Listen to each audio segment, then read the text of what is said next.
Really hard and really horrible all at once. Mark Rogers TV, the voice of college football, breaking down schedules across the nation. We arrive at BYU. Of course, the Cougars are an independent. They have the 55th most difficult schedule in the nation. That means it's the 16th easiest, number 55 in difficulty. And as we've pointed out in the off seasons of yesteryear, as we've run through the schedules and ranked to them, BYU always brings to the table the most odd, strange schedule in college football because they're an independent and they're not Notre Dame, so they can't demand the best opponents all the time, but they do get some really difficult games scheduled. Then they have to kind of fill out the schedule with whatever they can find.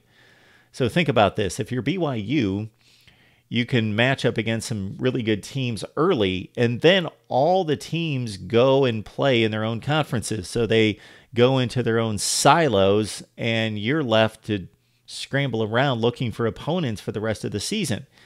BYU's done a little bit better job of distributing the games this season and finding opportunities in the other conferences where they have an open date or they take a break from conference play to be able to schedule some of those teams and balance the schedule out, because it used to be like the most difficult schedule you could imagine in September.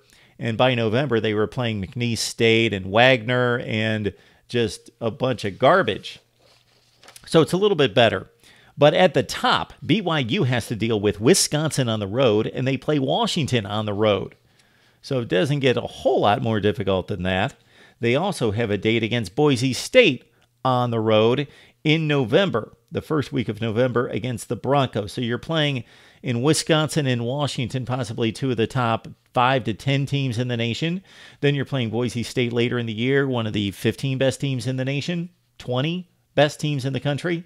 They've got 2 reasonable games in difficulty in taking on Arizona on the road to open the season September 1st, and Arizona's a top 45 or 50 team. Then they've got Cal the next week, another game out of the Pac-12, a top 70 or 75 team. Then after that, Northern Illinois would be the best of the bunch in the group of 5 that they have to deal with. That game's at home on October 27th. Other than that, BYU has a lot of McNeese State and Utah State and Hawaii and UMass and New Mexico State. They do finish up with a nice game against Utah. The Holy War, Utah-BYU, the last game of the season. Number 55 schedule, and it's always number 1 in terms of oddity and just a peculiar, strange scheduling tactic from BYU. They do what they can in trying to scrape up the games after playing a very difficult September schedule. Washington, Wisconsin, Boise State, and then on the other end of the spectrum, you've got Utah State, McNeese State, New Mexico State, and UMass. It's BYU at number 55. We rank all the schedules, then we come back and we give you our previews and predictions right here at Mark Rogers TV.